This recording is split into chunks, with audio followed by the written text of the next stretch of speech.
Merhabalar. Bana çokça mesaj geliyor. Moda tasarım hakkında sorular soruyorsunuz. Elimden geldiğince, vaktim olduğunca sizlere cevap veriyorum. Ama mesajla cevap vermek tabii ki de daha kısa oluyor. Birazcık da yetersiz oluyor olabilir. O yüzden bu videoyu çekme gereği duydum. Gelen mesajlar doğrultusunda sorulara cevap vereceğim. Eksik kalanlar olursa, aklınızda kalan farklı sorular olursa yorumlara yazarsanız yeni bir video ile onları da cevaplamaya çalışırım. Ben moda tasarıma nasıl başladım ve siz nasıl başlayabilirsiniz? Öncelikle evlendikten sonra biraz daha fazla dikişe yöneldim. Öncesinde daha hobi kısmındaydı ve dedim ki ya ben niye kalıp öğrenmiyorum? Çünkü bakıyorum kalıpla çalışanların dikişleri çok güzel oluyor. Hazır gibi, hatta birçok markanın hazır üretiminden çok daha özenli, çok daha güzel. Ben pratikten kesiyorum. Nasıl pratik? Kumaşı seriyorum yere, üzerine kıyafetimi koyuyorum, çevresinden kesiyorum. Ama hiçbir zaman sonuç benim tam olarak istediğim gibi olmuyor. Bir yerde bir sürpriz bir şeyler çıkıyor. Yapamıyorum ve kalıpla çalışmaya karar verdim. Kalıp eğitimi aldım sevgili Zehra Yalçınkaya'dan. Ondan kalıp eğitimi almaya başlayınca daha da heveslendim. Evet, ben bu işi biraz ilerletmem gerekiyor diye düşündüm. Sınava girdim. Yani bir sınava girmeniz gerekiyor üniversite için.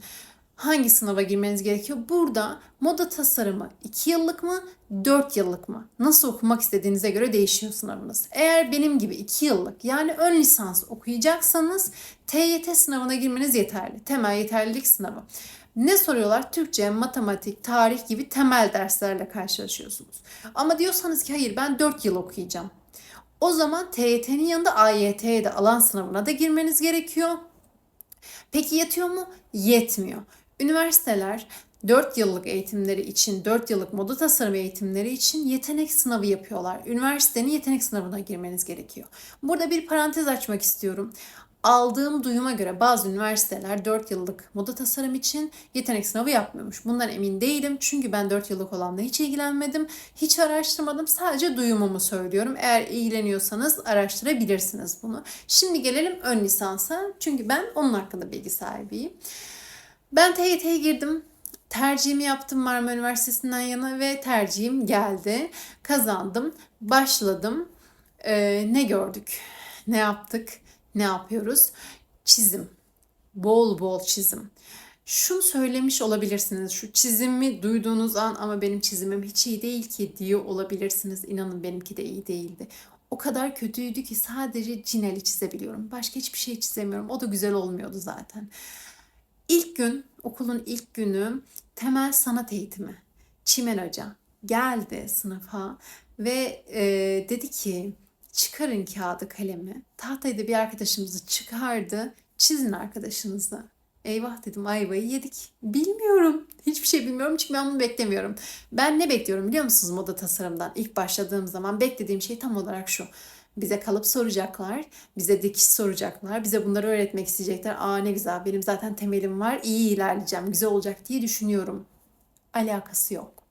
Asla. Özellikle birinci dönem alakası yok. Çizim istedi. Çıkardı bir çocuğu tahtaya. Neyse başladık çizmeye ama benimki felaket bir şey. Çok kötü. O kadar da utanıyorum ki kendimi de çok kötü hissettim. Yani bu kadar mı çizilmez? Bakıyorum böyle bir iki kişi güzel çizenler var. Benim gibi kötü olanlar var. Çimer Hoca dedi ki hiç üzülmeyin. Bu sizin ilk çiziminiz kalsın kenarda. İlerleyen vakitlerde çizimlerinizi karşılaştırın. İlk çizimimi de koyarım buralara bir yere. Şu anda çizdiklerimden bir tanesini de koyarım buralara bir yere. Siz aradaki farkı zaten görürsünüz. Şu anda mükemmel çizimler yapıyorum demiyorum ama eline yüzüne bakılır. Orantılı düzgün çizimler yapıyorum. İlk çizimle karşılaştırdığınız zaman. Yani şunu demeye çalışıyorum. Çizim olması sizi korkutmasın. Örnekleri bilerek bırakıyorum. Ne kadar kötü olduğumu görün ve ne kadar ilerlediğimi görün. Siz de aynı şekilde ilerlersiniz. Bu böyle. Zaten size o kadar çok çizim ödevi veriyorlar. O kadar çok çizim ödevi veriyorlar ki artık sıkılıyorsunuz. Yani yapmaktan artık bunalıyorsunuz. Mecbur eliniz alışıyor. Mecbur öğreniyorsunuz bir şeyleri. Size bir temel sanat eğitimi veriyorlar. Çizimi, renklendirmesi. Yani hadi kuru boyayı aldım elime, karalıyorum, boyuyorum. Yok, öyle bir şey yok. Orada daha profesyonel yapmak zorundasınız. Gölgelendirmeleri öğrenmek zorundasınız. Buralar birazcık insanı yoruyor. Çünkü moda tasarıma giderken hem de benim gibi bir beklentiyle gidiyorsanız, dikiş yapacağız, kalıp yapacağız, atölyeden çıkmayacağız diye bir beklentiyle gittiyseniz eğer, bunlar sizi bir şaşırtacaktır. Birazcık sıkılacaksınızdır. Ya ben bunu beklemiyordum ki diyeceksinizdir. O yüzden o beklentiyle gitmeyin. İlk başta bir temel sanat eğitimi alıyorsunuz. Deneysel giysi tasarımı dersi alıyorsunuz. Burada ne yapıyorsunuz? Öncelikle işte bir poşeti kullanarak, bir kağıdı kullanarak, işte bir ip kullanarak, bir tahta parçası kullanarak bir yüzey oluşturmaya çalışıyorsunuz. Hani kumaşların yüzeyleri oluyor ya, siz de ona benzer yüzeyler, desenler oluşturmaya çalışıyorsunuz. En sevmediğim dersti, en sevmediğim, en sıkıldığım, en yapmak istemediğim dersti. Az kalsın evimi yakıyordum. Elimi yaktım, ev de yanıyordu. Son anda kurtardık yani. O kadar ki sevmiyordum bu dersi. Çok şükür atlattık, geçti gitti.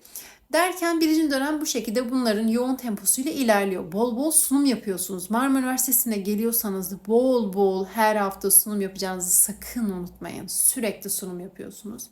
Derken geldik ikinci döneme. İkinci dönemde, birinci sınıfın ikinci döneminde maalesef ki bir deprem yaşadık ülkece ve okullar uzaktan eğitime geçti. Biz örgün olarak gidemedik. Uzaktan eğitimle gördük ikinci dönemimizi. Orada bir kalıp eğitimimiz oldu. Yine çizimler devam ediyor. Yine sunumlar devam ediyor.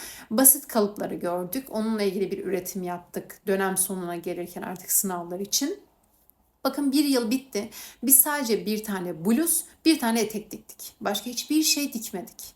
Dikkat edin, bir yıl bitti, bir bluz, bir etek. Şunu anlatmaya çalışıyorum. Moda tasarıma gelirken ben sürekli atölyede olacağım. Bana dikiş öğretecekler, bana sürekli işte üretim yaptıracaklar diye gelmeyin. En azından Marmara Üniversitesi bunu yapmıyor. Diğer üniversiteler yapıyorsa bilmiyorum. Ben Marmara Üniversitesi'nin özelinde konuşuyorum.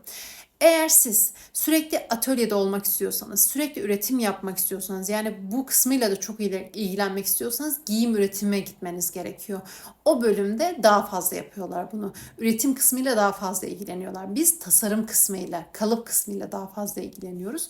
Kalıp kısmıyla ilgilendiğimiz, tasarım kısmıyla ilgilendiğimiz için işte dönem sonuna geldiğimiz zaman tasarladığımızın kalıbını çıkarıp üretimini yapıyoruz. Yani bir dönemde bir ders için bir üretim yapmış oluyorsunuz. Şu anda ikinci sınıftayız. Bu dönemin sonuna kadar bir dersten bir tane, diğer dersten bir tane oldu iki. Bir ders daha var üç elbise. Bir dersten de ev tekstili dersi. Geçenlerde paylaştım, seramikten bir kupa yaptım, bir o, bir tane hayvan tekstil ürünü, 3 tane de yok 3 tane değil 5 tane de ev tekstili ürünü üreteceğiz. İşte bu dönem boyunca da bunları üreteceğiz mesela, ama giyim üretiminde daha fazlasını üretiyorlar, daha fazla yapıyorlar bunları. Bu dönem yoğun bir şekilde kalıp görüyoruz. Yine tasarımlar aynı şekilde, çizimler bol bol devam ediyor.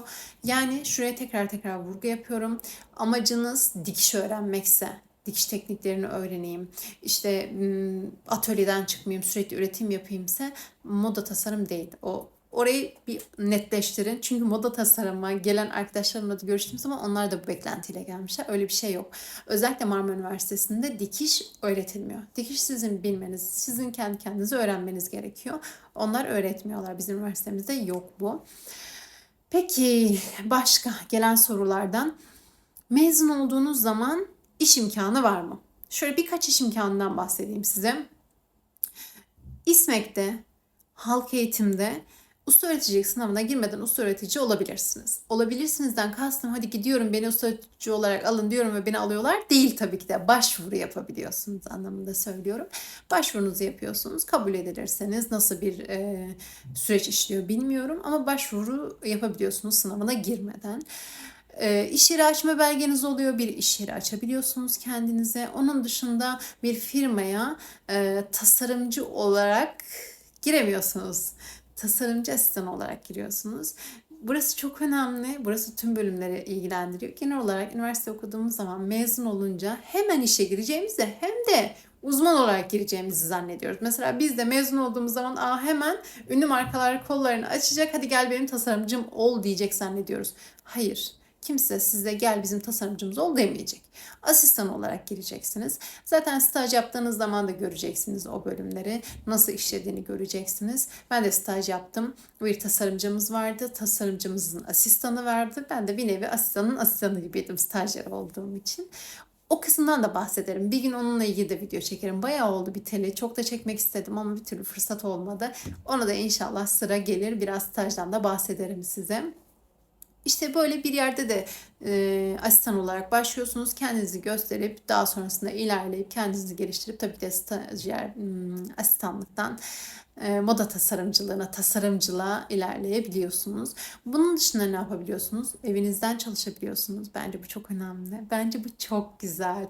Ben bu kısmı çok seviyorum. Bir işi eğer ben evden de yapabiliyorsam, evden de para kazanabiliyorsam bu müthiş bir şey. Kalıp öğreniyorsunuz, kalıp çıkartırsınız. Çıkardığınız kalıpları dikersiniz, neye benzediğini gösterirsiniz ve satışa sunarsınız. Ya da kalıbınızı satmazsanız bende böyle ürünler var, ben bunları tasarlıyorum deyip tasarımınızı satabilirsiniz. Tasarladığınız kıyafeti dikip satabileceğiniz gibi tasarımlarınızı da satabilirsiniz firmalara. Bu kısmı hiç yapmadım. Nasıl yapıyorlar bilmiyorum. Nasıl oluyor bilmiyorum ama böyle bir kısımda var. Bu şekilde de burayla da ilgilenebilirsiniz. Genel olarak bu şekilde moda tasarım okumak istiyorsanız bol enerjiye ihtiyacınız var. Bunu sakın unutmayın. Bu benim ilk üniversitem değil. Ama ben hiç böyle bir şey görmedim. Bu kadar çok ödev, bu kadar yoğun bir süreç, bu kadar bel ağrısı, boyun ağrısı hiç görmedim. Bunlara hazırlıklı olun. Eğer siz öğrenci döneminizdeyseniz yani üniversiteye gidecek yaştaysanız çok sıkıntı değil bence. Çünkü eve geldiğiniz zaman eviniz temiz, anneniz yemeğinizi hazırlamış, çamaşırlarınızı yıkamış, bir sorumluluğunuz yok eve dair. Ama benim gibi evliyseniz benim çocuğum yok. Bir ev sorumluluğum var. Eşime karşı bir sorumluluğum var. Evimin temizliği, yemeğim, çamaşırım, işte eşimin anlayışı. Benim sorunum bu kadar. Benim sıkıntım bu kadar. Bu da çok önemli bir şey bu arada. Yani normal değil bence. Ama çocuğunuz varsa bu kat kat daha fazla. Çünkü devamsızlık yapamazsınız. Özellikle Marmara Üniversitesi'nde devamsızlık konusunda çok katılar. İşte mesela bir derste 3 devamsızlık hakkınız varsa siz 4 yaptınız, kaldınız. Ama ben hastaydım, raporum var. Geçmiyor. O 3 devamsızlık hakkı size zor durumlarda kullanmanız için veriliyor. Siz 3 devamsızlık hakkını kullandınız. Dördüncüsü önemli bir şey oldu. Kesinlikle geçmiyor. Bu konuda çok çok çok katılar. Haklılar da bakarsanız. Yani çünkü uygulamalı bir bölüm. O uygulamaları görmezseniz nasıl mezun olacaksınız? Ne anlamda mezun olacaksınız? O yüzden birazcık haklılar. Bunu göz ardı etmeyin. İşte ben uzaktayım. Bazen gelirim, bazen gelmem. Devamsızlık yapamazsınız. Çocuğumu anneme bırakabildiğim zaman gelirim de anneme bırakamadığım zaman gelemem. Devamsızlık yapamazsınız. Peki zor mu? Yani gidip gelmesi. Benim için şöyle bir zorluğu var. Benim yolum çok uzun. 2 saat sürüyor. 2 saat gidiş, 2 saat geliş. Günün 4 saati yollarda geçiyor. Bu anlamda beni çok zorluyor. Belki bu kadar uzak olmasa bu kadar zorlanmam. Yani benim size böyle burası çok zor, yoruyor dediğim kısımda yolumu da içine katmam gerekiyor. Belki siz o kadar zorlanmazsınız. Belki size daha kolay gelebilir. Ama ödevler çok yoğun. Bunu tekrar tekrar söylemiş olayım. Eğer moda tasarım okumak istiyorsanız düzenli bir şekilde ödevlerinizi yapıyor olmanız gerekiyor. Böyle bir öğrenci olmaya niyetli olmanız gerekiyor. Umarım her şey gönlünüzce olur. Umarım ben de bu yıl sağlıkla, huzurla, başarıyla mezun olurum ve hedeflerime ulaşabilirim. Aynı şekilde sizler de. Dediğim gibi merak ettiğiniz farklı sorular varsa onları da yoruma bırakırsanız ikinci bir videoyla onları da cevaplamaya çalışırım. Hoşça kalın.